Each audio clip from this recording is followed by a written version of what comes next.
আলহামদুলিল্লাহ, সিরাতে পাকের এই জার্নিতে আমরা আছি মক্কি জিন্দেগির মধ্যম পর্যায়ে, যেখানে নবী করিম সাল্লাল্লাহু আলাইহি ওয়াসাল্লাম সাহাবীদের অনেকের উপরে প্রকাশ্য দাওয়াতের চর্চা শুরু হওয়া এবং প্রকাশ্যভাবে মুসলমানদের অস্তিত্ব টের পাওয়ার পরে নির্যাতনের মাধ্যমে তাদেরকে ইসলাম থেকে সরিয়ে দেওয়ার একটা প্রচেষ্টা তারা জোরে সোরে চালায় এবং সেখানে তারা কিছু সাহাবীদের উপরে অমানসিক এবং বর্বর নির্যাতন করে। তাদের কিছু কয়েকজনের ঘটনা আমরা গত সপ্তাহে শুনেছি।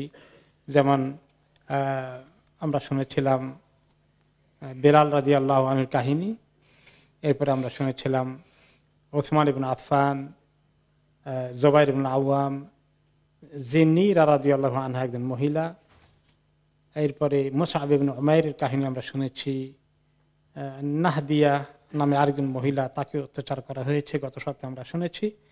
আরো কিছু লিস্ট আছে, আজকে আমরা সেখান থেকে আরম্ভ করব। তার মধ্যে অন্যতম হচ্ছেন সাঈদ ইবনে যায়েদ রাদিয়াল্লাহু আনহু। তিনি ইসলাম কবুল করেন প্রথম দিকেই।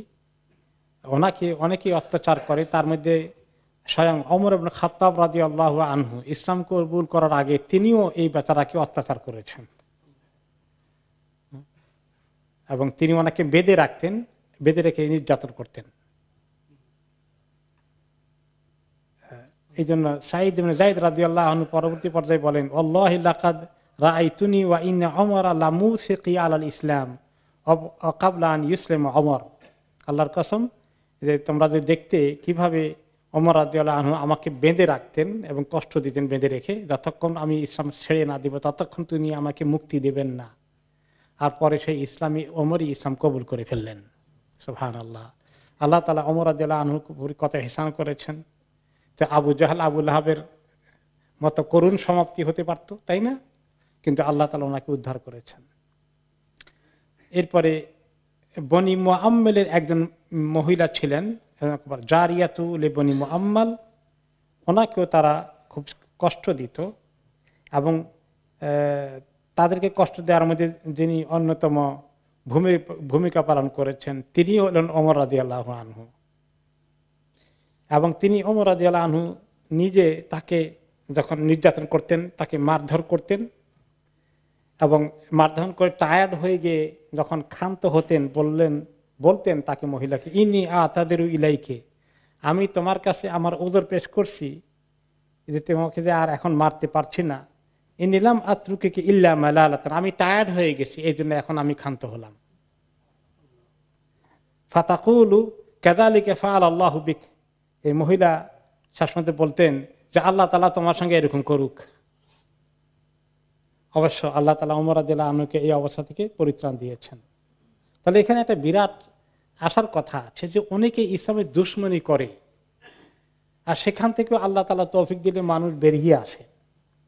এই জন্য কখনোই যারা ইসলামের দুশমনি করে চূড়ান্ত পর্যায়ে খালি অভিশাপ বর্ষণ না করে, যারা একটা চূড়ান্ত পর্যায়ে চলে গেছে, হোপলেস কেস, এগুলো ছাড়া বাকিদের পিছনে স্টিল আশা রাখা যেতে পারে যে হয়তো বা আল্লাহ তাআলা কোনোদিন তাদেরকে হেদায়েত দিতে পারেন এবং চেষ্টা চালিয়ে যাওয়া উচিত। আরেকজন হচ্ছেন বেলাল রাদিয়াল্লাহু আনহুর কথা আরেকটু ডিটেলস এসেছে যে ওনার যিনি লিডার ছিলেন, মনিব ছিলেন, তিনি তো কৃতদাস তো মালিক থাকে, মালিকের নাম হচ্ছে উমাইয়া ইবনু খালাফ কাতালাহুল্লাহ। সে কি করতো, ওনাকে ধরে নিয়ে যেত ইদা হামিয়াতি শামসু ওয়াক্তাদ যাহিরা, ঠিক দুপুরবেলা সূর্য যখন প্রখর মানে গরম এবং আলোর মধ্যে আছে, এই সময় তাকে নিয়ে যেত এবং ওনাকে চিৎ করে শোয়াতো গরম বালির উপরে।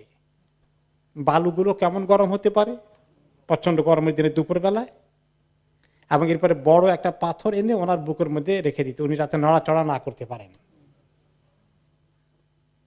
অতঃপর বলতে যে তুমি এভাবে ইসলাম ছেড়ে না দিলে এভাবে তোমার মৃত্যু হবে, কিন্তু তুমি যদি বাঁচতে চাও তাহলে মুহাম্মাদের উপর থেকে ঈমান সরিয়ে নিয়ে আসো, ওয়া তা'বুদুল্লাহ তাআলা উজ্জা লাত উজ্জার ইবাদতের দিকে আবার যদি আসো তাহলে তোমাকে মুক্তি দেব।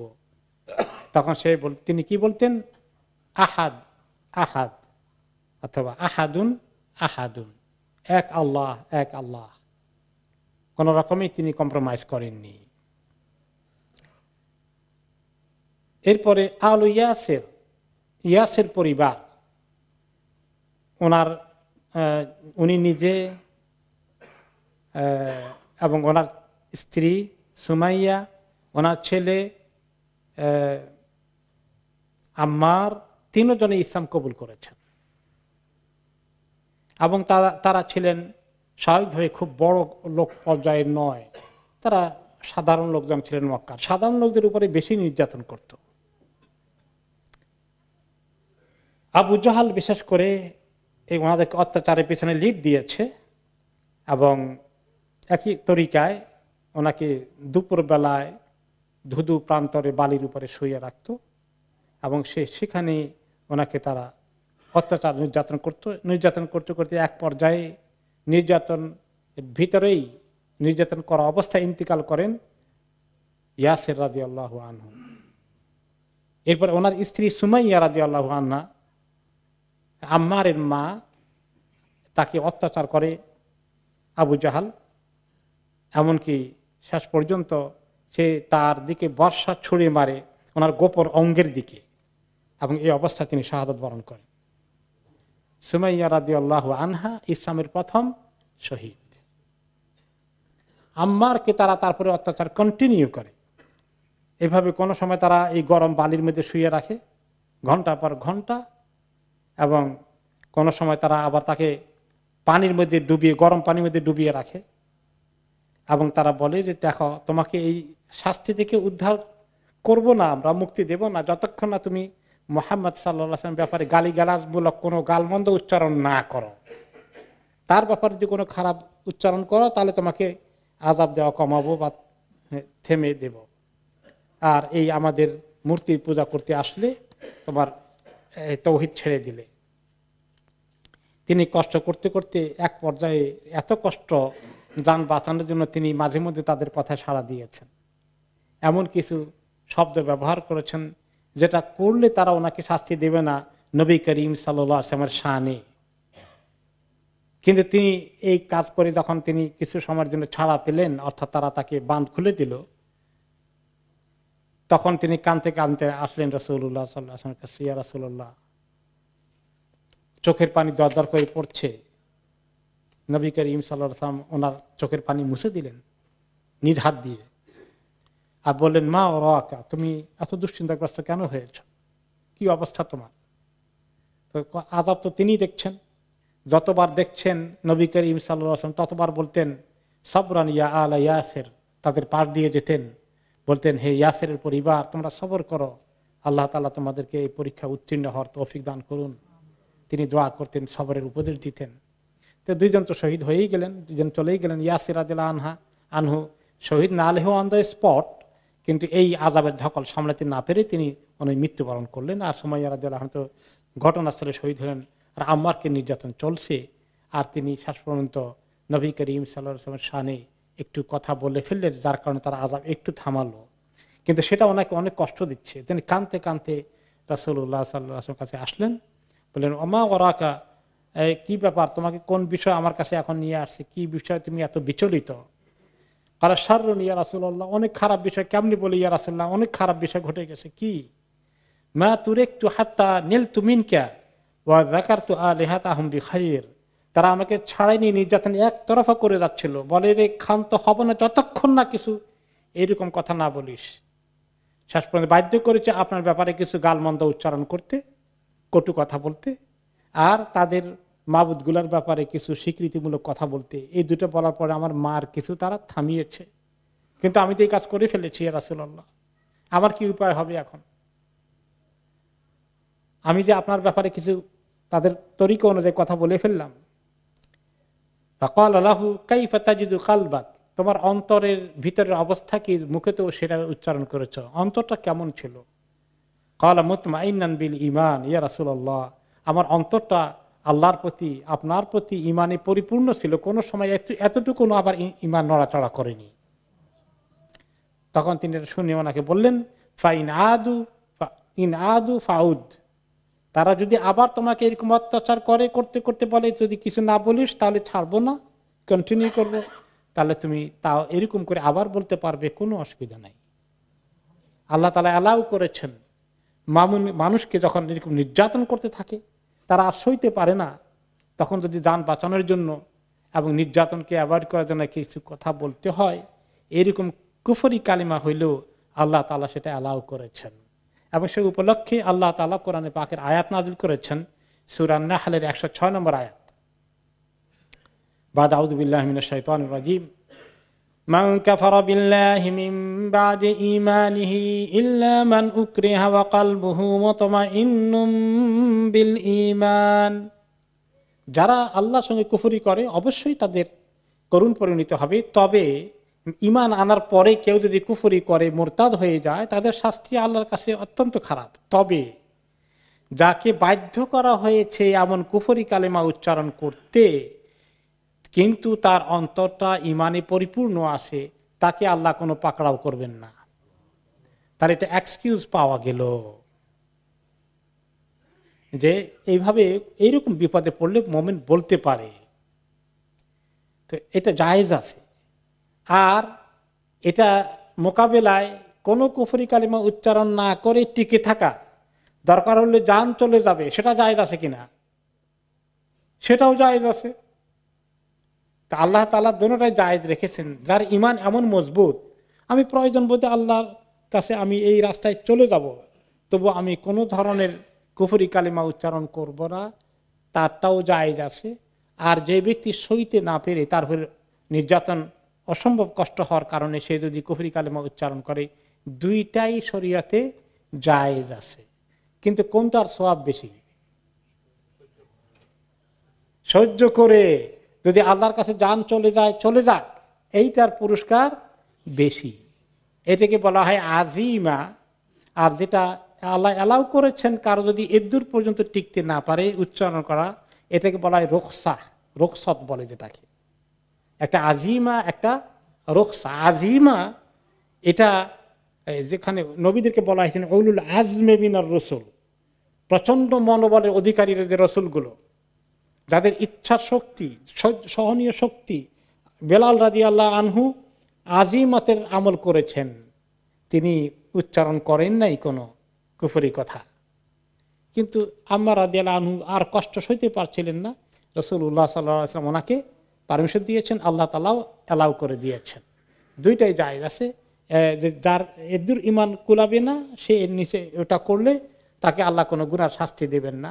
আর যে ব্যক্তি ঈমানের পরীক্ষা পরাকাষ্ঠায় উত্তীর্ণ হয়ে যত অত্যাচার নির্যাতন যতটুকু হয় হোক, আমি ছাড়বো না, তারটাও যেমন জায়েজ আছে, এবং বরঞ্চ তারটা অনেক বেশি পুরস্কৃত হবে আল্লাহর কাছে আখিরাতে। এবং বেলাল রাদিয়াল্লাহু তাআলা আনহু সেই লাইনেই তিনি বলেছেন। বেলাল রাদিয়াল্লাহু তাআলা আনহু শুধু আহাদ আহাদ বলেন নাই, এক আল্লাহ এক আল্লাহ আরো বলেছেন। তিনি আরো বলেছেন কি তাদের মুখের উপরে, ওয়াল্লাহি লাউ আ'লামু কালিমাতান হিয়া আগয়াদু লাকুম মিনহা লাকুলতুহা, যে আমি তো আহাদ বলি, এক আল্লাহ, এটা তোমাদের কষ্ট হয়, আমি এই জন্য এটা বলবো। আর এমন কোন কালেমা যদি আমার কাছে থাকতো যেটা তোমাদেরকে আরো বেশি কষ্ট দিবে, সেটাও আমি বলতাম। সুবহানাল্লাহ।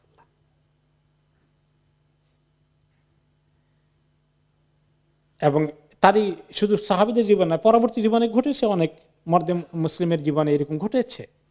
যেমন হাবিব ইবনে যায়েদ আল আনসারী, তিনি একজন সাহাবী ছিলেন।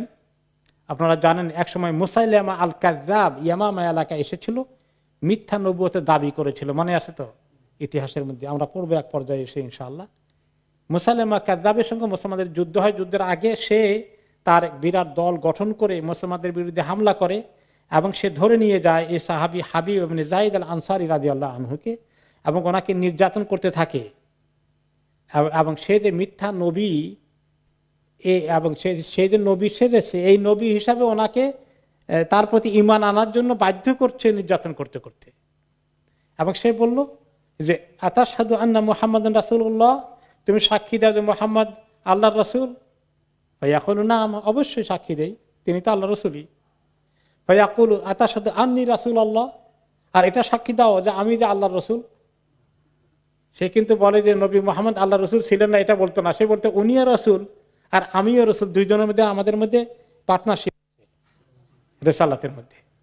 আর উনি তো মরে গেছে, এখন আর উনি নাই, আমি এখন একলাই পার্টনার। তো এই দাবি সে করেছিল। বলে যে আমি যে আল্লাহ রসুল সেটা স্বীকার করো কিনা। ভাই আকুল্লাহ আসমা বলে যে তোমার এগুলা কিছু আমি শুনিও না, আমার কানেও ঢুকে না এগুলা, নো ওয়ে, প্রত্যাখ্যান।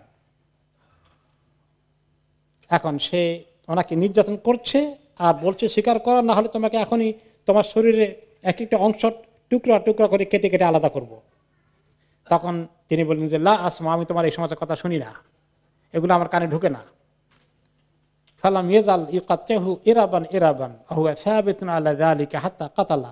এরপর শরীরের নাক কান হাত পা আস্তে আস্তে একটা একটা করে কাটলো, আর তিনি তখন ওই অবস্থায় অটল আছেন এবং এক পর্যায়ে ওনাকে জবাই করে দিল, আর উনি কালিমাতে শাহাদা পড়ে চলে গেলেন। তাহলে দোনোটার এক্সাম্পল আসছে সাহাবীদের মধ্যে, দোনোটাই রাসূলুল্লাহ সাল্লাল্লাহু আলাইহি ওয়াসাল্লাম অ্যালাউ করেছেন এবং আল্লাহ তাআলা পারমিশন দিয়েছেন। কিন্তু উত্তমটা অবশ্যই দ্বীনের পক্ষে শেষ মুহূর্ত পর্যন্ত টিকে থাকা। তারপরে কেউ যদি কুলাতে না পারে, তার অন্তরটা ঠিক থাকে, তাহলে তার ব্যাপারে কোনো দর্শনীয় কিছু করেছে বলে মন্তব্য করার সুযোগ নাই, যেহেতু আল্লাহ তাআলা তাকে পারমিশন দিয়েছেন। এরপরে আরেকজনকে নির্যাতন করা হয়েছে, তিনি হচ্ছেন আবু ফুকাইহা রাদিয়াল্লাহু আনহু। ওনাকে দিনের বেলায় একই বুদ্ধি গরম বালির মধ্যে দুপুর বেলা শোয়াইয়া দিয়ে ওনাকে লোহা শৃঙ্খল দিয়ে হাত পা বেঁধে এরকম করে শুয়ে রাখত এবং তিনি গরমের মধ্যে পুড়তে পুড়তে এই রোদের মধ্যে এক পর্যায়ে তিনি বেহুশ হয়ে যেতেন, ফেইন্টেড হয়ে যেতেন, হুঁশ থাকতো না। আর এক পর্যায়ে অবশ্য আল্লাহ তাআলা ওনাকে তৌফিক দিয়েছেন, তাদের শৃঙ্খল থেকে মুক্তি হয়ে তিনি হাবাসায় আবিসিনিয়া হিজরত করে চলে গিয়েছিলেন। আবিসিনিয়ার হিজরতের কাহিনী যখন আসবে তখন সেটা আমরা জানবো ইনশাআল্লাহ।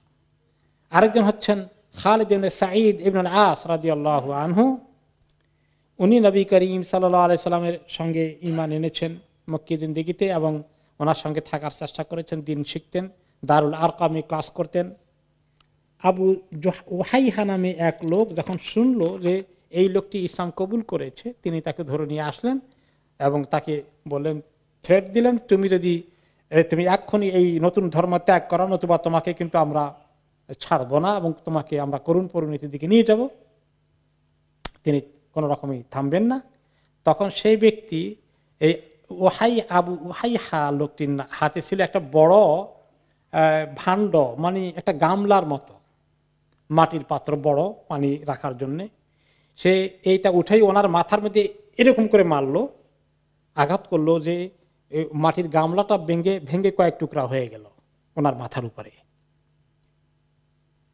অতঃপর ওনাকে অ্যারেস্ট করা হয়ে গেল, ওনাকে বন্দি করে রাখা হলো এবং খাওয়ারও দেয় না, পানিও দেয় না। এভাবে 3 দিন পার হয়ে যাচ্ছে, খাবার পানি না দিয়ে বন্দি করে নির্যাতন করছে। এরপরে এক পর্যায়ে তিনি একটি ছিদ্র দেখতে পেলেন যে ওইখানে বন্দিখানা থেকে বের হয়ে দৌড় দিয়ে পালিয়ে কোনো রকমে তিনি আবিসিনিয়ায় পৌঁছে গেলেন তাদের হাত থেকে নিস্তার পেয়ে। সোহাইব আর-রুমি রাদিয়াল্লাহু আনহু আরেকজন। তিনি আপনারা জানেন অরিজিনালি তিনি ইউরোপিয়ান টার্কিশ ছিলেন, যে পরে ওনাকে কেউ বিক্রি করে দেয়, কৃতদাস হিসাবে মক্কায় তিনি ছিলেন এবং তিনি পরবর্তী পর্যায়ে নিজে ব্যবসা বাণিজ্য করে বেশ ভালোই তিনি সম্পদশালী হয়েছেন। কিন্তু তাকেও তারা অত্যাচার করত, ওনাকে মক্কায় উনি যথেষ্ট নির্যাতিত হয়েছেন। এরপরে আরেকজন হচ্ছে সাদ ইবনে আবি ওয়াক্কাস রাদিয়াল্লাহু আনহু। ওনার কাহিনী তার মায়ের সঙ্গে, মা কাফের রয়ে গেছেন কিন্তু সাদ ইবনে আবি ওয়াক্কাস রাদিয়াল্লাহু আনহু ইসলাম কবুল করেছেন এবং তিনি ছিলেন তাদের খুব একান্ত প্রিয় সন্তান মুসআব রাদিয়াল্লাহু আনহুর মতো। মা তাকে খুব বুঝাচ্ছেন, তারপরে বললেন,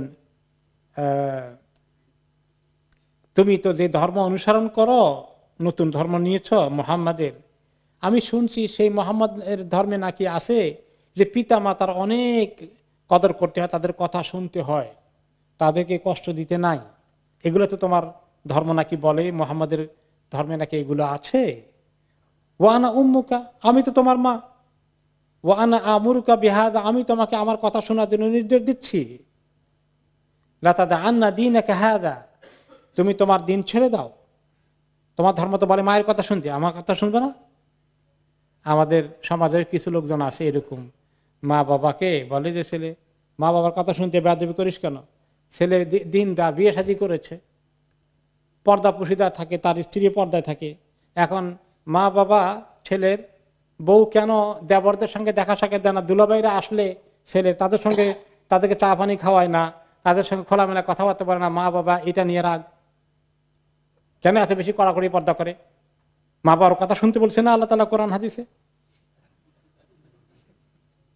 আমাদের সঙ্গে বেয়াদবি করি, আমাদের কথা শুনবি না তুই, তোরে আমরা অভিশাপ দেব।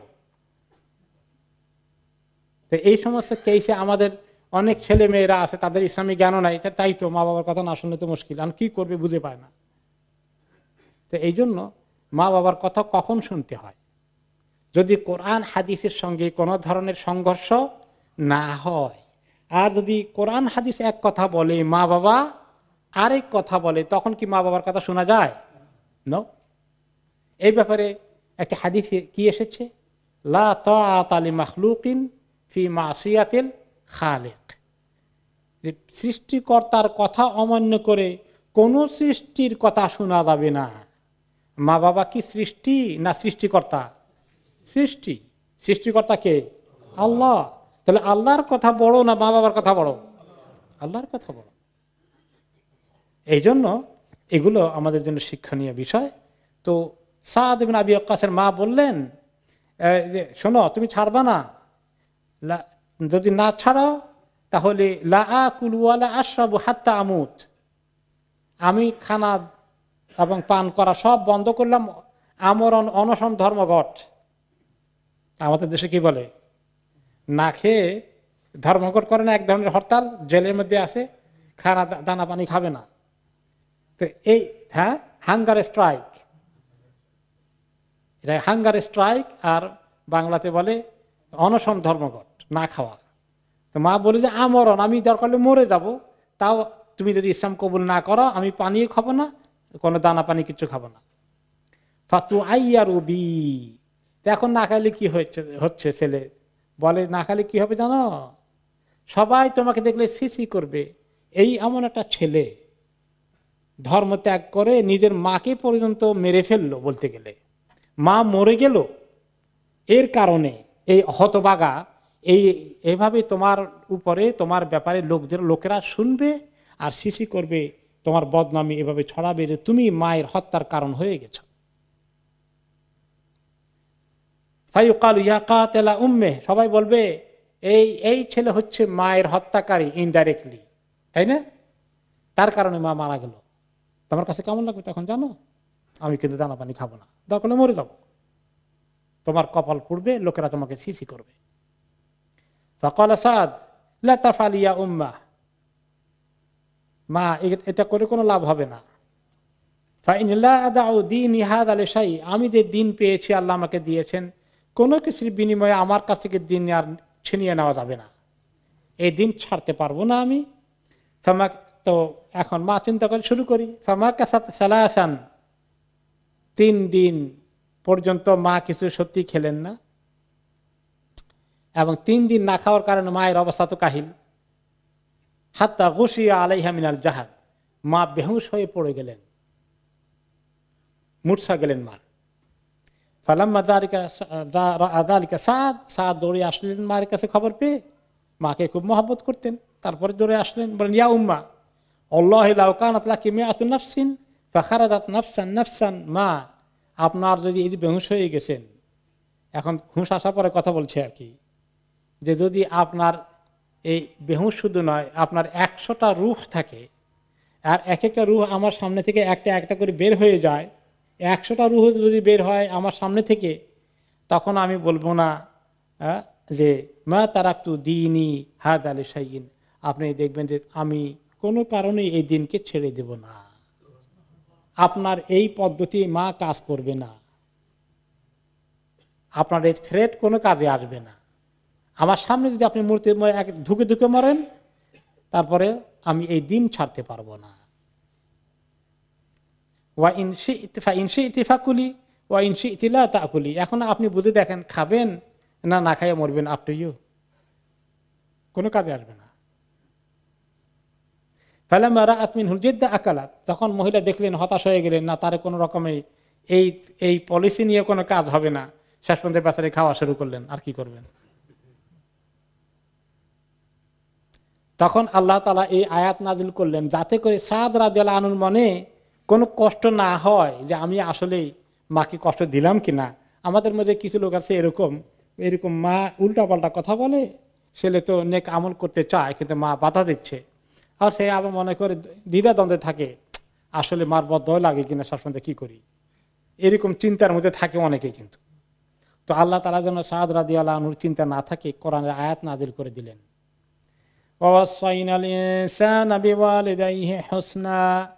আমি অবশ্যই ওসিয়ত করেছি ইনসানকে, উপদেশ দিয়েছি সবাইকে যে পিতা মাতার প্রতি খুবই ভালো ব্যবহার করো, তাদেরকে কষ্ট দিও না।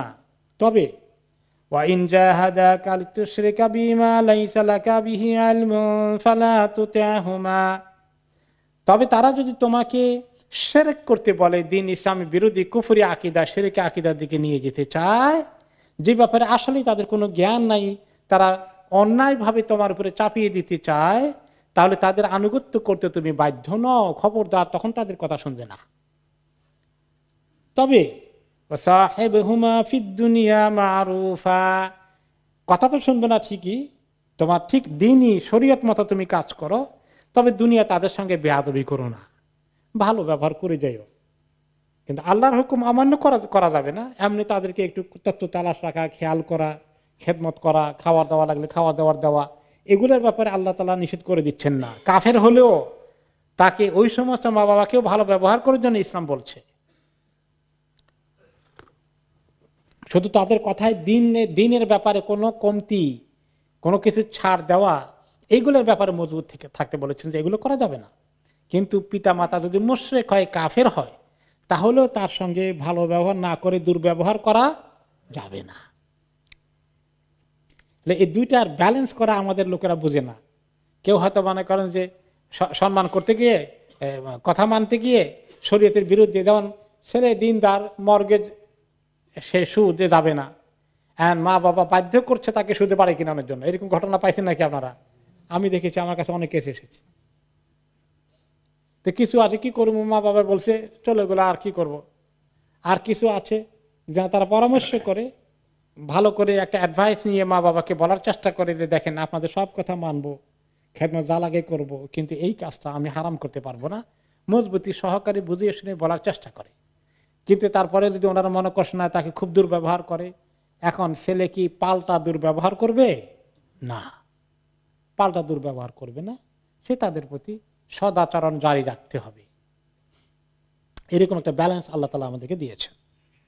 খাব্বাব ইবনুল আরত রাদিয়াল্লাহু আনহু, আরেক সাহাবী, খাব্বাব ইবনুল আরত রাদিয়াল্লাহু আনহু, উনি খুব বড় লোকের পরিবার থেকে ছিলেন না, সাধারণ পরিবার থেকে বিধায় তিনি বললেন ওনাকে কিভাবে নির্যাতন করা হয়েছে। পরবর্তী পর্যায়ে তিনি বলেছেন, লাকাদ রাআইতুনি ইয়াওমান আখাযুনি, একদিন যদি আপনারা দেখতেন কিভাবে তারা আমাকে ধরে নিয়ে গেল, ফাআওকাদুলি নারান, এবং বিরাট আগুনের কুণ্ডলি পাকালো, তারা আগুন জোগাড় করলো আমার জন্য, আগুন জ্বালানোর ব্যবস্থা করলো। সুম্মা সালাকুনি ফিহা, এই আগুনের মধ্যে আমাকে তারা কতক্ষণ জ্বালালো এবং আমার শরীরে অনেকগুলো চামড়া খসে গেল। সুম্মা ওয়াদা রাজুলুন ইয়াজরাহু আলা সাদরি, এবং ওই আগুনের উপরে কিছু জ্বালিয়ে তার উপরে আমাকে শোয়াই দিল, এবং তার উপরে তাদের একজন পা দিয়ে আমার বুক চাপা দিয়ে ধরে রাখলো। ফামা তাকাইতুল আরদা ইল্লা বিদাহরি, জমিন থেকে আমার এই পিঠকে আলাদা করার কিছু ছিল না, আগুন আর এই নিচে জমিন আর উপরে আমার পিঠ। সুম্মা কুশিফা আন যাহরিহি ফাইদা হুয়া কাদ বারাস, এবং ওনার পিঠে এরকম করে আগুন জ্বললো, গর্ত হয়ে গেল পিঠের মধ্যে। পরবর্তী পর্যায়ে সাহাবীদেরকে যখন ওনারা জিজ্ঞেস করেন আপনাকে তো অনেক নির্যাতন করেছে, আগুন দিয়ে পুড়েছে, দেখি কি অবস্থা। ওনার পিঠকে যখন খুলে দেখালেন, সাহাবীরা ভয়ে সবগুলোর আটকে উঠলেন। এরকম হতে পারে কোনো মানুষের জীবনে? এরকম গর্ত এবং জ্বলে পুড়ে সাদা হয়ে মনে হয় যেন কুষ্ঠ রোগীর মতো হয়ে গেছে। তবুও দিনকে ছাড়েননি। অন্যের আয়াত আসছে কানু ইউকিদুনা লাহু নারান ফামা ইউতফিউহা ইল্লা ওয়াদাকু যাহরিহি, কোন এই আগুন সহজে নিভত না, তারা নিভাত না, ওনার শরীর থেকে রক্ত মাংস এগুলা জুস পড়ে পড়ে শেষ পর্যন্ত যদি আগুন নিজে নিজেই নিভত।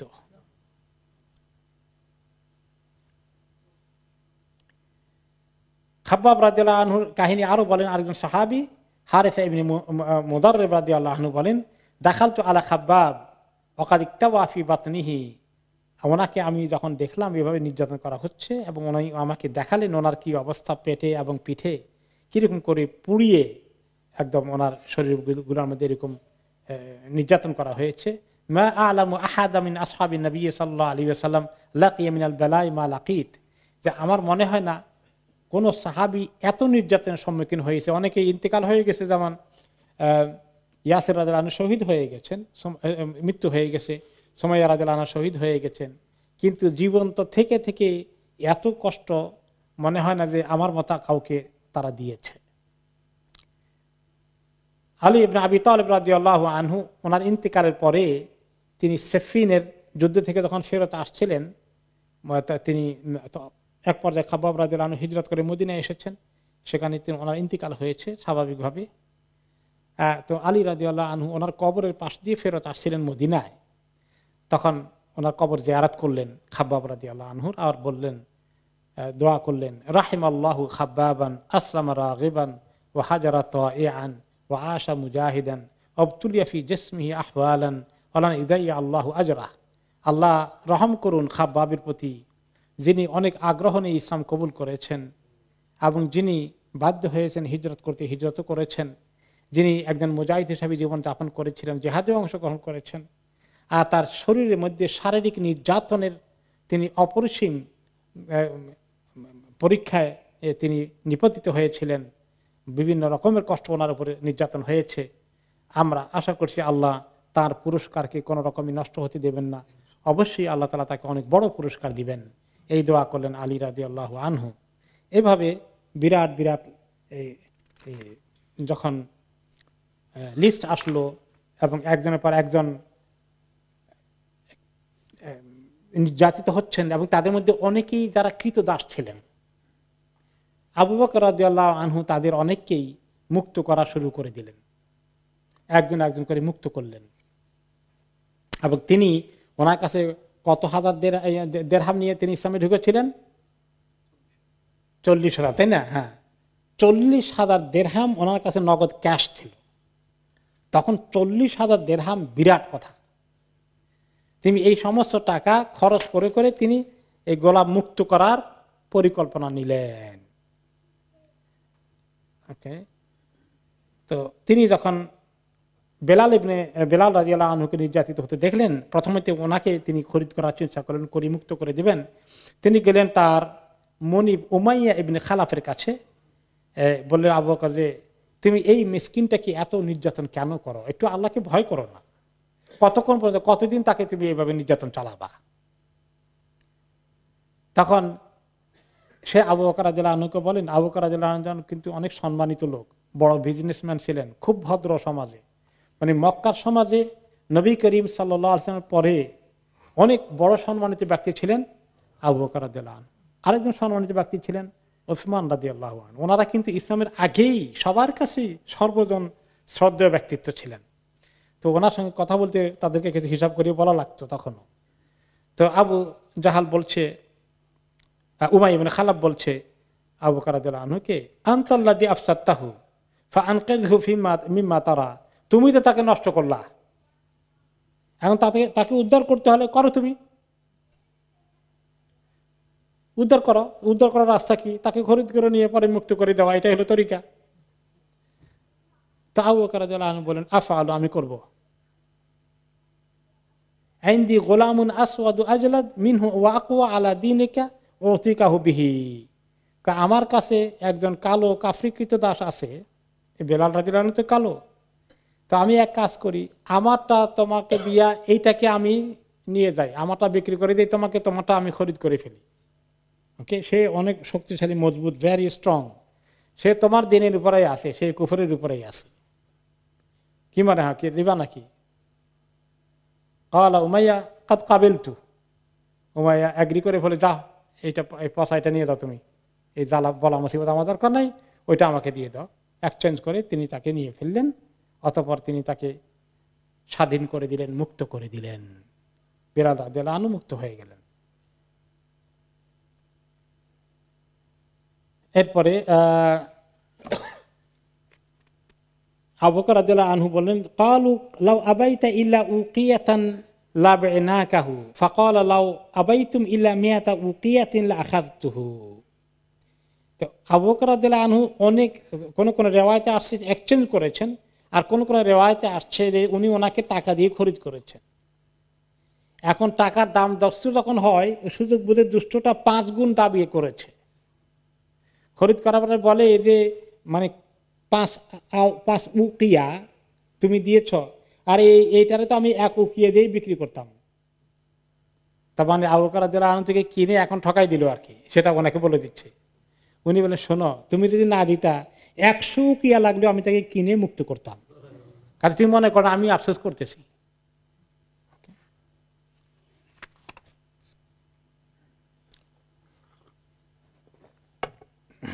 এই জন্য আবু বকর রাদিয়াল্লাহু আনহু এই মহৎ কাজকে ওমর রাদিয়াল্লাহু তাআলা আনহু পরে স্বীকৃতি দিয়েছেন, নিজে বলেছে। তিনি তো ইসলাম কবুল করে পরে যখন তিনি মুসলিম হলেন এবং মদিনার কথা হিজরত করে তিনিও গেলেন, তিনি বললেন, আবু বকর সাইয়্যিদুনা ওয়া আতাকা সাইয়্যিদানা। আবু বকর আমাদের একজন সাইয়্যিদ। মা মানা সাইয়্যিদ, সাইয়্যিদের অর্থ কি? লিডার, সর্দার। যে আবু বকর আমাদের ওয়ান অফ দ্য লিডার্স, আর তিনি আমাদের একজন লিডারকে মুক্ত করেছেন। সেই লিডারটাকে বেলাল রাদিয়াল্লাহু আনহু। তো বেলাল রাদিয়াল্লাহু আনহু ইমানের দিক থেকে অনেক উঁচু মানের, এবং নবী করিম সাল্লাল্লাহু আলাইহি ওয়াসাল্লাম মুআয এর দায়িত্ব ওনার হাতে দিয়েছেন, এবং ওনার সঙ্গে ওনার ভেরি স্পেশাল সম্পর্ক ছিল। এই জন্য তিনি ওনাকে সাইয়্যিদ বলেছেন, যে আবু বকর রাদিয়াল্লাহু তাআলা সাইয়্যিদুনা ওয়া আতাকা সাইয়্যিদানা। ওনাকে মুক্ত করলেন। এরপরে আবু ফুকাইহাকে মুক্ত করলেন, তার স্টোরি আমরা শুনে গিয়েছি। আমের ইবনে ফুহাইরাকে মুক্ত করলেন, যাকে তারা কষ্ট দিচ্ছিল। এরপরে জেন্নিরা, এক মহিলা যাকে কষ্ট দিয়েছে, ওনাকে মুক্ত করেছেন, মহিলা কৃতদাসীকে। জারিয়াত বানি মুআম্মাল, তাকেও মুক্ত করেছেন। নাহদিয়া আরেক মহিলা এবং তার মেয়ে, 2 জন ইসলাম কবুল করেছেন, নির্যাতন শিকার 2 জনকে মুক্ত করলেন। এভাবে অনেকগুলোকে মুক্ত করে দিলেন। তাদের লিস্ট প্রায় 6 জনের মতো। এবার 6 জনের জায়গায় এখানে 2 জন আসে এক জায়গায়, তার 7 জনের মতো মুক্ত করলেন, এবং আরো কিছু পরবর্তী পর্যায়ে করেছেন। এই 7 জনকে মুক্ত করতে অনেক টাকা লেগেছে। একজনের পকেট থেকে এত টাকা দিয়ে মুক্ত করা, তখন সব সাহাবীদের থেকে চাঁদা জোগাড় করেননি, নিজে করেছেন। ইসলামের জন্য তার কি অবদান! কিছু করতে হলে আমরা এখন সবাই মিলে চাঁদা করা ছাড়া পারি না। একলা করার মতো হিম্মত আল্লাহ ওনাদেরকে দিয়েছেন। তো ওনার এই তামসা দেখে ওনার বাবা আবু কোহাফা তখনও কাফের মক্কায়। যদিও তিনি ছেলের বিরুদ্ধে এত দুশমনি করেননি, কিন্তু তিনি এই কুফরিকেই পছন্দ করেছেন, সেই রাস্তাতেই আছেন। অবশ্য উনি এক পর্যায়ে ইসলাম কবুল করেছেন কোন সময়? মক্কা বিজয়ের পরে। বুড়া, অনেক বুড়া হয়ে গেছে, দাড়িগুলো এমন সাদা, চুলগুলো সব সাদা, চুলে দাড়িতে এরকম হয়ে আবু বকর রাদিয়াল্লাহু তাআলা আনহু মক্কা বিজয়ের পরে আবু কুহাফাকে ধরে নিয়ে আসছেন, বাবাকে খোঁজ করে বাড়ি করছেন। ইয়া রাসূলুল্লাহ, কালিমা পড়াই দেন আমার এই বুড়া বাবাটাকে, এখনো তো কুফরি তরিকায় আছে। তো রাসূলুল্লাহ সাল্লাল্লাহু আলাইহি ওয়াসাল্লাম চেহারা দিকে দেখলেন যে এত সাদা দাড়ি আর চুল এরকম দেখা যায়, মনে হয় যেন একটা জিন না ভূত এরকম মনে হয়, মানুষের ভয় পাবে। রাখার তরিকাও এরকম। তো বললেন যে এগুলো একটু সাইজ করে ঠিকঠাক করে নিয়ে আসেন, চুল টুল কাটে লাইন করে, আর এই চুল আর দাড়িকে একটু খেজাব দিয়ে নিয়ে আসেন। ফাগাইরুহু বিগাইরিল আসওয়াদ, তবে কালো খেজাব দেবেন না, কালো খেজাব ছাড়া অন্য খেজাব লাগাইয়া আসেন। তো অন্য খেজাব কোটা সবুজ নাকি না হলুদ? খেজাব হিসাবে যেটা পরিচিত আছে 2টা, একটা কালো খেজাব আর একটা খয়েরি খেজাব, যেটা মানে মেহেন্দি কালার।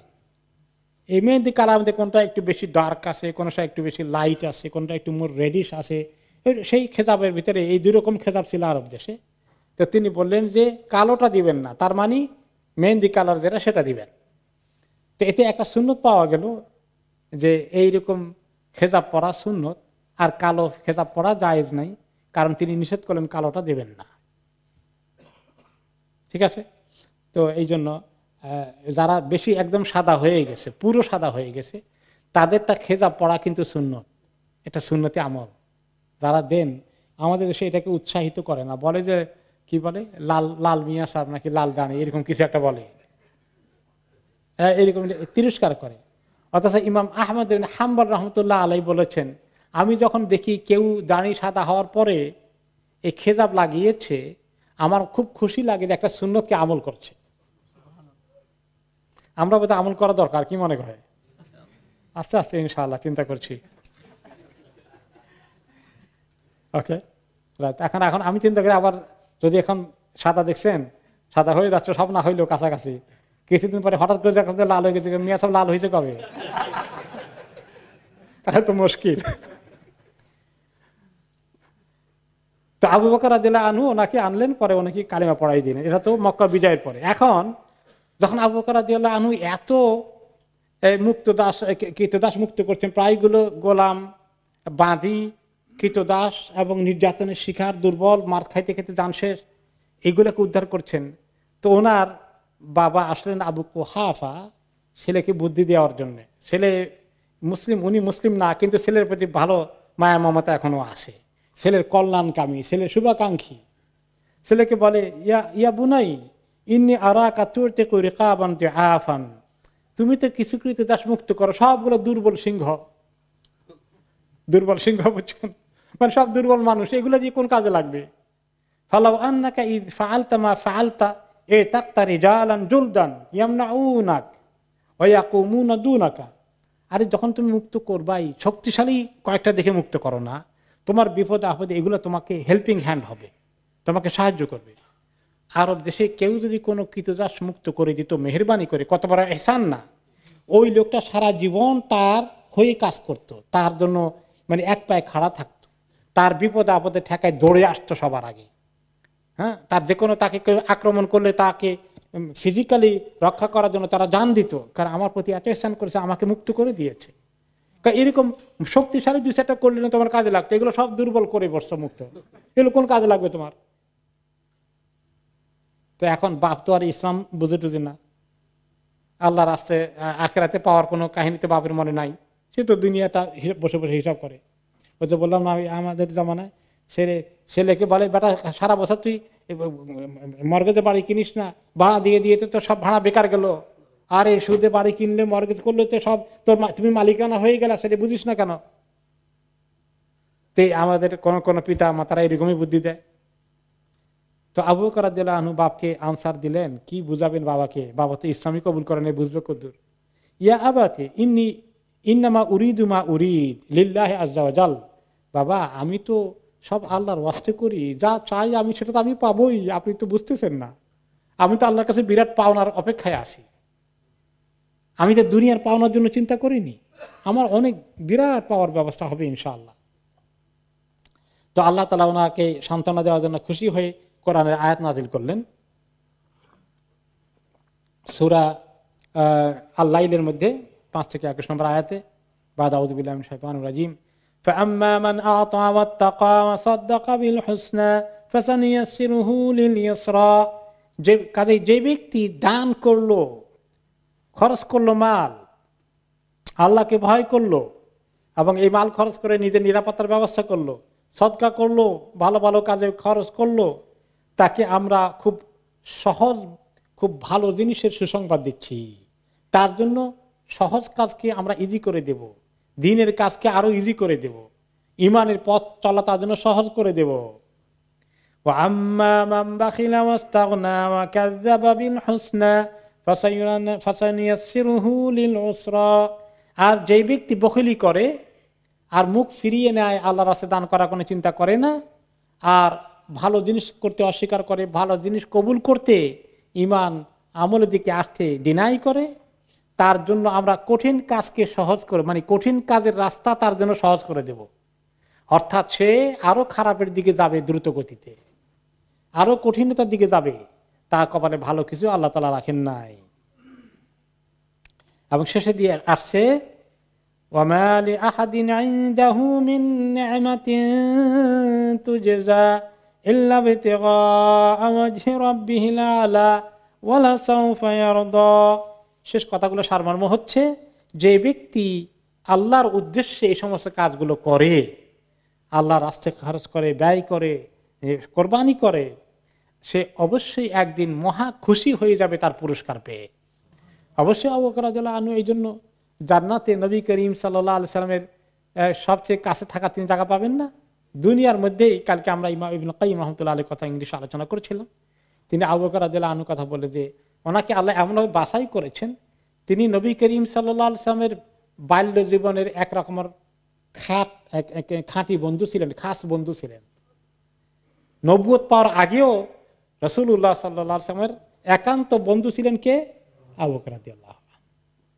এরপরে ইসলাম কবুল করলেন তিনি, ওনার সবার আগে তিনি ইসলাম কবুল করলেন। দেখেন ওনাকে আল্লাহ কি কিসমত দিয়েছেন। মেরাজের কথা নাজিল হয়েছে, আবু সুফিয়ান গিয়ে জলদি করে খবর দিচ্ছে বা আবু জাহাল, তিনি না নবী করিম সাল্লাল্লাহু আলাইহি ওয়াসাল্লাম থেকে না শুনেই বলতেছেন, একে উনি বলছেন নাকি গেছেন? হ্যাঁ উনি বলছেন গেছেন। তাহলে তো আমি বিশ্বাস করি। ওনার নিজের মুখ থেকে শুনে দেখি উনি কি বলেন, না না উনি বলছেন হ্যাঁ খালাস, আমি বিশ্বাস করে ফেললাম। এরপরে হিজরতের সঙ্গী কে হয়েছেন? আবু বকর রাদিয়াল্লাহু আনহু। নবী করিম সাল্লাল্লাহু আলাইহি ওয়াসাল্লাম অসুস্থ হয়ে গেছেন, ইমামতি করার জন্য কাকে দায়িত্ব দিয়েছেন? আবু বকর রাদিয়াল্লাহু আনহু। ওনার ইন্তেকালের পরে খলিফা কে হওয়া উচিত, ইশারা ইঙ্গিতে কিছু ধারণা কে দিয়েছেন কার ব্যাপারে? আবু বকর রাদিয়াল্লাহু আনহুর ব্যাপারে। ওনার ইন্তেকাল, নবী করিম সাল্লাল্লাহু আলাইহি ওয়াসাল্লামের ইন্তেকালের পরে সবার আগে জলিলুল কদর সাহাবীদের মধ্যে ওনার কবরে ওনার পরে মৃত্যু কার হয়েছে? আবু বকর রাদিয়াল্লাহু আনহু। এবং ওনার ইমিডিয়েট কবরের পাশে নেইবার হয়ে আছেন কে? আবু বকর রাদিয়াল্লাহু আনহু। এই শানগুলো ওনাকে দিয়েছে যে ফাসানুয়াসসিরুহুল ইউসরা, তার জন্য আল্লাহ সব কাজকে সহজ করে দিবেন, দিনের কাজে তিনি সবার আগে ইজিলি যেতে পারবেন।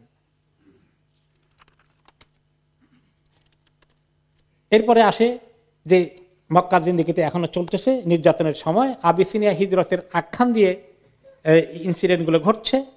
একজন হচ্ছেন আউয়ালু মান জাহারা বিল কোরআন, কে সবার আগে ওপেনলি কোরআন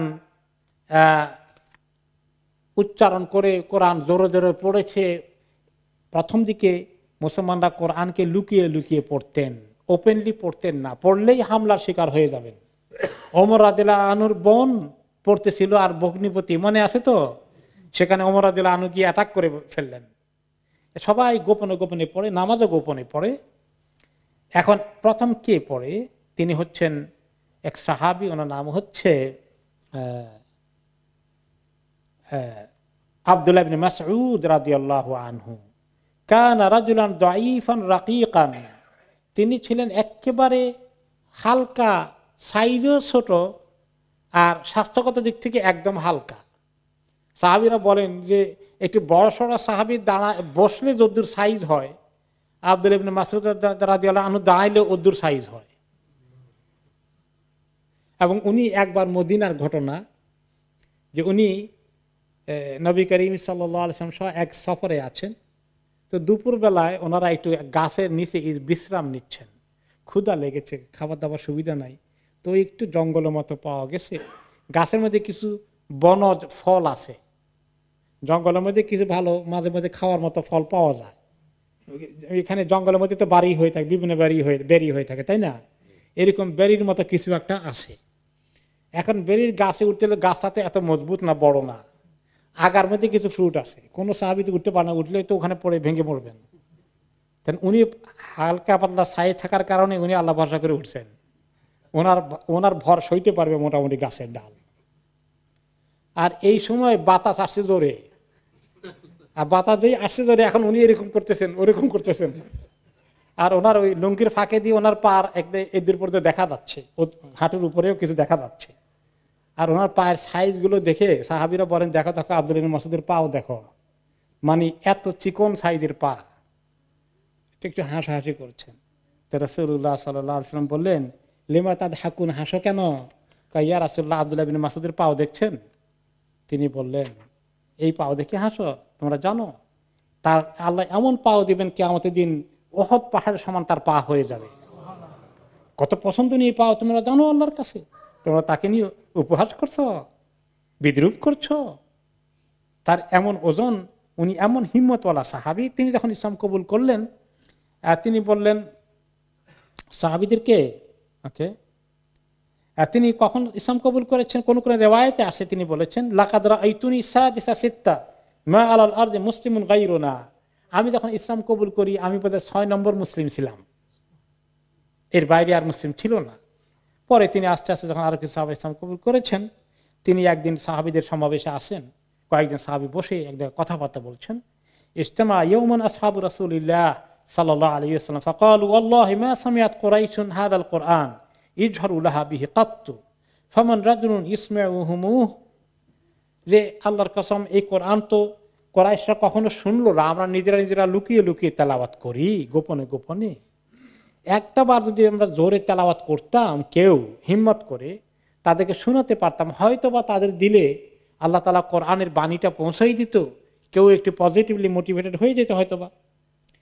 এই কাজ কে করবে কিনা কেউ ওনারা চিন্তা করলেন। আব্দুল্লাহ ইবনে মাসউদ রাদিয়াল্লাহু আনহু বললেন যে আমি করব এই কাজ। ফাকালু ইন্না নাখশাহুম আলাইকা। আরে না, তুমি করো না, তুমি করলে তোমার কোনো নিরাপত্তা থাকবে না, আমাদের এই ব্যাপারে আমরা তোমার ব্যাপারে খুবই ওয়ারিড। ইন্নামা নুরিদু রাজুলান লাহু আশিরাতুন ইয়ামনাউনহু মিনাল কওম ইন আরাদুহু। যে তুমি এই এলাকায়, এই মক্কা মেইন শহরের বাসিন্দা না, তোমার কবিলারা এখানে কেউ নাই, তুমি যদি এই কাজ করতে যাও তাহলে তোমাকে তারা একযোগে হামলা করে নিঃশেষ করে দেবে। আমরা চাই এমন একজন আসুক যার জ্ঞাতি গোষ্ঠী কবিলা এখানে আসে। অনেক সময় আরবদের মধ্যে মানে নিজের গোষ্ঠীর পক্ষ থেকে কাউকে নির্যাতিত হতে দেখলে এগিয়ে আসার একটা টেন্ডেন্সি আছে, সেটা তোমার ক্ষেত্রে ঘটবে না, তোমার নিজের লোকরা এখানে কেউ নাই, তুমি কাজ করো না ভাই। কিন্তু তিনি বললেন যে না, দাউনি ফা ইন্নাল্লাহা আযজা ওয়া জাল সায়ামনাউনি, আল্লাহর ভরসাকে আমাকে করতে দাও, আমার বিশ্বাস আমার আল্লাহ আমাকে হেফাজত করবেন, আমি করি এই কাজ। তো তিনি আসলেন ঠিক দুপুরের আগে দোহার টামায়, সালাতুদ দোহা, চারটে নামাজ যে সময় লোকেরা পড়ে, ওই সময় তিনি হারামের ভিতরে ঢুকলেন। এসে তিনি মাশাআল্লাহ, আর ওই সময় কুরাইশের লোকেরা নাস্তা টাস্তা করে এসে তারা ওখানে কিছু আড্ডার আসর বসায়। ওই সময়টা যখন তাদের ভালো উপস্থিতি থাকে, তখন তিনি ওই সময় গিয়ে কোরআন পড়ার জন্য বসে গেলেন, শুরু করলেন বিসমিল্লাহির রহমানির রহিম, খুব জোরে জোরে, রাফিআন সাওতাহু, জোরে খুব বলিষ্ঠ আওয়াজে পড়া শুরু করলেন। আর রহমান আল্লামাল কোরআন, এই সুন্দর করে পড়া শুরু করে দিলেন সূরা রহমানের শুরু থেকে। তখন তারা যখন প্রথম আওয়াজ শুনলো, তারা এই পর্যন্ত এরকম জোরে আওয়াজের কোরআন আর শুনে নাই, কোরআন কিভাবে পড়ে, কোরআন কি জিনিস। তখন তারা শুনলো, তো বলা বলি করে কি ব্যাপার, মা ইয়াকুলু ইবনে উম্মে আবদ, আব্দুল্লাহ ইবনে মাসউদ, এই যে এই সে পড়ে, কি পড়ে, সেটা কি করে, কোন মন্ত্র কোনটা নিয়ে আসছে, হ্যাঁ কি পড়ে সেটা। ক্বালু ইন্নাহু লা ইয়াতলু বা'দা মা জাআ বিহি মুহাম্মাদুন সাল্লাল্লাহু আলাইহি ওয়াসাল্লাম। একজন বলল, আরে শোনো না, মন্ত্র কিছু না, ওই যে মুহাম্মদ কি এক জিনিস নিয়ে আসছে ওইটা পড়ে সে। আরে মুহাম্মাদের জিনিস পড়ে। ফাকামু ইলাইহি, সব দৌড়ে আসলো তার কাছে। ফাজআলু ইয়াদরিবুনাহু ফি ওয়াজহি, ওনার চেহারার মধ্যে মারা শুরু করে দিল, মুখের মধ্যে মারা শুরু করে দিল, যে মুখ দিয়ে তিনি কোরআন তেলাওয়াত করেছেন। কিন্তু তিনি পড়া, এই মায়ের মধ্যে পড়া কন্টিনিউ করছেন, তেলাওয়াত করছেন। তারপরে কিছুক্ষণ পরে তারা ওনাকে রক্তাক্ত অবস্থায়, উনিও টায়ার্ড হয়ে গেলেন, তারা ছেড়ে দিল, উনি চলে আসলেন। সাহাবীরা যেখানে লুকিয়ে ছিলেন সেখানে চলে আসলেন, হয়তো দারুল আরকাম হবে যেখানে ওনারা লুকিয়ে থাকতেন। তারা দেখতে পেলেন যে চেহারাটা সব ক্ষত বিকৃত হয়ে গেছে, রক্তাক্ত হয়ে গেছে। তখন সাহাবীরা সবাই দৌড়ে এসে সমবেদনা জানালেন। ক্বালু লাহু হাযা আল্লাযী খাশিনা আলাইকা আব্দুল্লাহ ইবনে মাসউদ, আমরা তো এই ভয় করছিলাম যে আপনাকে তারা ছাড়বে না, অ্যাটাক করে ফেলবে। তখন তিনি বলেন, মা কানা আ'দাউল্লাহি আহওয়ানা আলাইয়া মিনহুম আল-আন ওয়ালা ইন শি'তুম লা উগাদিয়ান্নাহুম বিমিসলিহা। তারা বলে, শোনো, আমি একটুও ঘাবড়াই নাই, তাদের প্রতি আমার যে আক্রোশ আছে বা তারা দিনের দুশমনি করে বিধায় আমি তাদের সঙ্গে ইসলামকে দাঁড় করানোর জন্য যে জজবা, এই মাইর খাওয়ার পরে আমার আগের চেয়ে আরো বেড়ে গেছে, মনে রেখো। আমি ইসলামকে ব্যাপারে এখন ভীত হয়ে গেছি, খবরদার এই চিন্তা করো না, আলহামদুলিল্লাহ আল্লাহ আমার দিলে হিম্মত দিয়ে ভর্তি করে দিয়েছেন, তোমরা চাইলে আমি আবার যাবো শোনানোর জন্য। তারা বলছেন যে না, হাসবুকা ফাকাদ আসমা তাহুম মা ইয়াকরাহুন, যথেষ্ট হয়ে গেছে, আপনি তাদেরকে শুনিয়ে দিয়েছেন যা তারা শুনতে চায়নি, দ্যাটস এনাফ, দায়িত্ব পালন হয়ে গেছে, আর আপনি কাজ করবেন না প্লিজ। উনি এরকম একজন সাহাবী হুযায়ফা রাদিয়াল্লাহু আনহু ওনার ব্যাপারে মন্তব্য করেছেন, মা আ'রিফু আহাদান আকরাবা সামতান ওয়া হাদিয়ান ওয়া দাল্লান বিন নবী সাল্লাল্লাহু আলাইহি ওয়াসাল্লাম ইবনে উম্মে আবদ। তিনি এমন একজন সাহাবী যে ওনার নবী করিম সাল্লাল্লাহু আলাইহি ওয়াসাল্লামের কাছাকাছি হতে পারে আল্লাহর খুশু ভয় দিয়ে, এবং চলাফেরায় ইসলামী পুরো জিন্দেগি যাপন করতে, এবং আখলাক আমলে সব দিক থেকে আমাদের কাছে মনে হতো উনি নবী করিম সাল্লাল্লাহু আলাইহি ওয়াসাল্লামের প্রায় অনেক বেশি ওনার মতো করে তিনি আমল করার চেষ্টা করেন, এমন জজবা ওনার ছিল। এইভাবে তিনি আব্দুল্লাহ ইবনে মাসউদ নির্যাতিত হলেন, কিন্তু তিনি জজবার ওনার কোনো কমতি হলো না। এরপরে কন্টিনিউ করতে থাকলো তাদের এই কষ্ট দেওয়ার কাজ। কিন্তু এই কষ্ট সাহাবীদেরকে আলহামদুলিল্লাহ অনেককেই তারা নির্যাতন এভাবে করতে করতে করতে বলতো যে তোমরা আল্লাহর বিরুদ্ধে, তোমাদের ইলাহের বিরুদ্ধে বলো, নবী করিম সাল্লাল্লাহু আলাইহি ওয়াসাল্লামের বিরুদ্ধে বলো, আমাদের মূর্তিগুলোকে তাদের প্রশংসা করো, তাদেরকে মেনে নাও, তাহলে ছেড়ে দেব। কোন সাহাবী পারতেন না ওই আম্মার রাদিয়াল্লাহু আনহুর মতো। এমন ঘটনা হয়েছে, কোন সময় জিজ্ঞেস করতো আল্লাহ তুয়াল উজ্জা ইলাহুকা মিন দুনিল্লাহ, যে লাত আর উজ্জা তোমার মাবুদ হিসেবে গ্রহণ করছে আল্লাহকে বাদ দিয়া, তখন কোন সাহাবীকে বলতে হতো যে হ্যাঁ আমরা কবুল করছি, মুখের কথা, ওই আম্মার রাদিয়াল্লাহু আনহুর মতো। এবং কোন সময় এমনও করেছে পিটাতে পিটাতে নির্যাতন করতে করতে কোন সময় পোকা টোকা একটা সামনে দেখতে বলতো এই পোকা তোর মাবুদ স্বীকার কর, তাহলে এখন মায়ের বন্ধ করব, আল্লাহ ছাড়া এই পোকাকে মাবুদ হিসাবে, এই পোকা আমার মাবুদ, এই কথা বলা তো মুখ দিয়ে। তো তাদের সবার জন্যই আল্লাহ তাআলা ওই আম্মার ইবনে ইয়াসির রাদিয়াল্লাহু আনহু উপলক্ষে যে আয়াত নাযিল করেছেন, যে তাদের অন্তরে যদি ঈমান থাকে, এই নিজেকে বাঁচানোর জন্য এই মুহূর্তে কালিমাতুল কুফর তাদের জন্য ক্ষতির কারণ হবে না। এইভাবে নির্যাতন চলছে আর চলছে। এই সময় খাবাবের আরত রাদিয়াল্লাহু তাআলা আনহু একদিন আসলেন রাসূলুল্লাহ সাল্লাল্লাহু আলাইহি ওয়াসাল্লামের কাছে, শুধু নিজের ব্যাপারে নয়, অন্যান্য সাহাবীদের কষ্ট দেখে, নির্যাতন চূড়ান্ত পর্যায়ে দেখে তিনি বললেন, ইয়া রাসূলুল্লাহ, ওনার কাছে কিছু, তিনি নবী করিম সাল্লাল্লাহু আলাইহি ওয়াসাল্লাম দেখতেন, আসলে দেখে সবাইকে সবর করা বলতেন, যেভাবে বলছেন সাবরান ইয়া আলা ইয়াসির, সবর করো, আল্লাহ তাআলা পরিস্থিতির পরিবর্তন করবেন। কিন্তু একদিন খাবাব ইবনে আরত রাদিয়াল্লাহু আনহু খুব জজবা নিয়ে আসলেন নবী করিম সাল্লাল্লাহু আলাইহি ওয়াসাল্লামের কাছে দেখা করতে। উনি তখন বসে আছেন মুতাওয়াসসিদুন বিবুরদাতান লাহু ফি দিলিল কাবা, কাবা শরীফের ছায়ার মধ্যে ওনার বোরদা, যেটা গায়ের গাউন আছে, ওটাকে মাথায় দিয়ে তিনি এমনি ওয়ালের সঙ্গে হেলান দিয়ে বসে আছেন, অথবা মুতাওয়াসসিদুন মানে বালিশ বানিয়ে শুয়ে আছেন কাবার ছায়ায়, দুপুরে একটু তিনি রেস্ট নিচ্ছেন। তিনি বলেন যে আমি আসলাম ওনার কাছে, বললেন আলা তাস্তানসিরু লানা আলা তাদউ লানা ইয়া রাসূলুল্লাহ, এই যে কষ্ট আমাদের হচ্ছে, সাহাবীদের এরকম নির্যাতন হচ্ছে, আপনি কি আল্লাহর কাছে আমাদের জন্য একটু সাহায্যের জন্য দোয়া করেছেন? কারণ নবী যদি দোয়া করেন আল্লাহ তো না দোয়া ফেলে দেবেন না, তো আপনি দোয়া করলে তো আমাদের বিপদ আপদ দূর হয়ে যায়, একটু দোয়া করবেন আপনি আমাদের জন্য আল্লাহর কাছে, এত বিপদ আপদ আমরা মোকাবিলা করছি। তখন তিনি তো জানেন যে আল্লাহ তাআলা পরীক্ষা পাশ করার পরে সাহায্য দিবেন, পরীক্ষা না নামতেই এখন সাহায্য দিয়ে সব শেষ করে দেন, এইরকম করে তো আল্লাহ তাআলা মুসলমানদেরকে সাধারণত সাহায্য করেন না। কষ্ট সবর মোকাবিলা টিকে থাকতে হয়, তারপরে আল্লাহ সাহায্য আসে।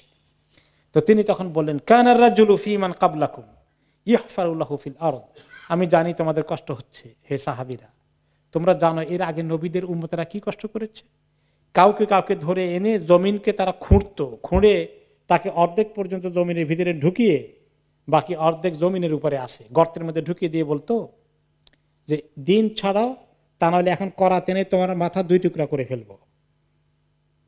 এবং ঠিকই তারা দিন ছাড়তো না, দুইজন দুই দিক থেকে করাতকে টান দিয়ে তাকে গর্তের মধ্যে দাঁড় করানো অবস্থায় 2 টুকরা করে ফেলে দিত, এরকম করাত দিয়ে কেটে কেটে ফেলে দিত।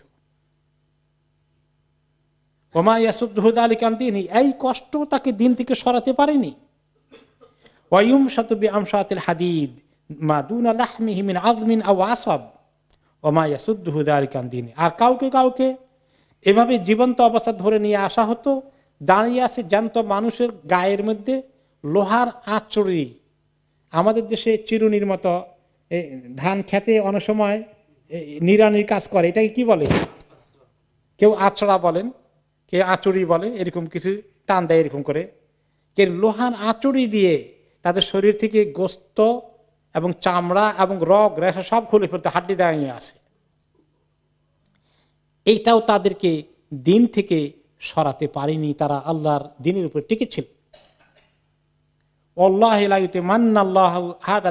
আল্লাহর কসম, এই দিনকে আল্লাহ একদিন মোকাম্মল করবেন, দিনকে আল্লাহ একদিন সমস্ত দুনিয়ার মধ্যে পৌঁছিয়ে দিবেন। হাত্তা ইয়াসিরা রাকিবু মিন সানা ইলা হাদরামাউত, ওই সুদূর ইয়ামানের সানা একটা শহর আছে, সেখান থেকে হাদরামাউত আরেকটা শহর, এক শহর থেকে আরেক শহরে একজন লোক একলাই সফর করবে।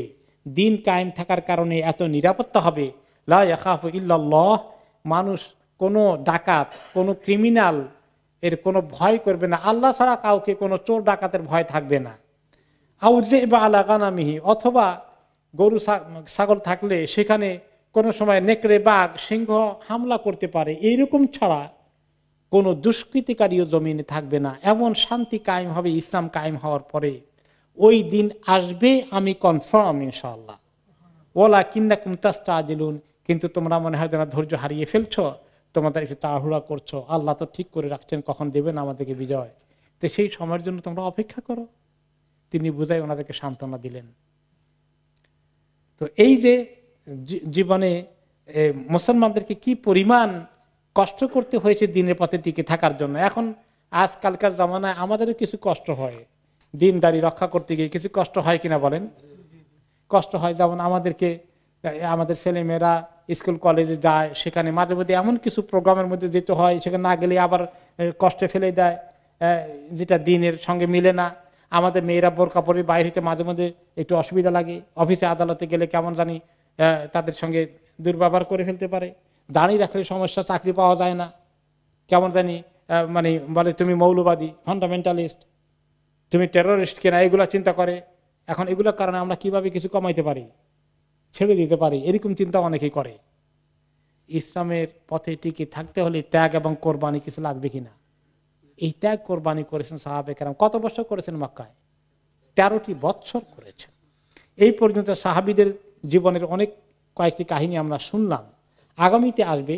এবার আস্তে আস্তে তারা সহজে নবী করিম সাল্লাল্লাহু আলাইহি ওয়াসাল্লামের ব্যাপারে চিন্তা করে নাই। উনি এত সম্মানিত, ওনার বিষয়ে তারা সরাসরি কোনো অ্যাটেম্পট নিতে পারে নাই। সাহাবীদের উপরে বিভিন্ন জায়গায় দুর্বলদের উপরে বেশি অত্যাচার করেছে। পরে এক পর্যায়ে ওনার উপরে তারা অ্যাকশন নিতে যাবে। ওই চ্যাপ্টারে আমরা এসেছি ইনশাআল্লাহ, যেটা আমরা আগামী সপ্তাহ থেকে শুরু করবো ইনশাআল্লাহ।